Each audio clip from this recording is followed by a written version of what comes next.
Welcome back to In the Garden. I'm joined with our Grange Co-op expert, Brandon, and we have already talked about how easy houseplants can be, specifically this one, but today we're talking about how to get rid of insects if you have one. Absolutely.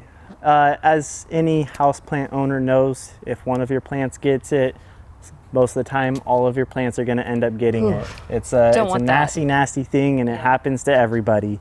But insects can be very easy to take care of as long as you get on it on time. If you wait till it's all over all of your plants, it can be a daunting task.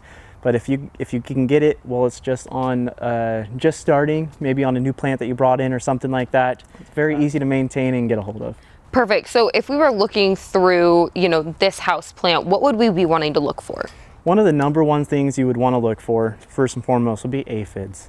A lot of houseplants get aphids, and they're easy to see by the eye. So you're going to come up, you're going to look at the new growth specifically for aphids. They're going to target that new growth as it has a lot more sugars and is getting all that nutrients pushed up from the root system. So you're going to go and look for that in the tips of the plant, on the outside of the plant. Yes, aphids will be mostly living on the outside of the plant, so it'll be really easy to see. They're going to be little green dots. Sometimes if you have adult aphids on there, they're going to be larger black dots with wings. But they're going to be very, very visible and easy to see. Sometimes they'll head down the stems, but mostly stick to the top of the plant on the outside of that new growth. Okay, good to know. What else should we be looking for?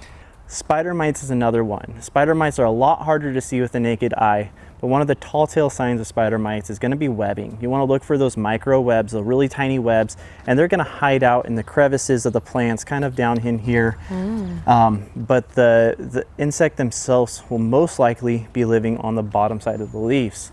Okay, so if we see those little green dots and aphids, what do we need to do? So one of my favorite products is the spinosad soap right here by Fertilome. This is an excellent insect control, and it is safe to use inside or outside.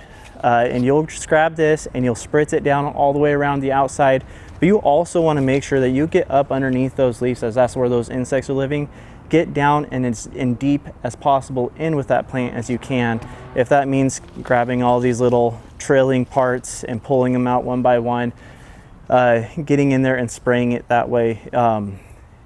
Again, if you take care of it when you first see it on one plant, it's going to be a lot easier to take care of than if you see it on all of your plants.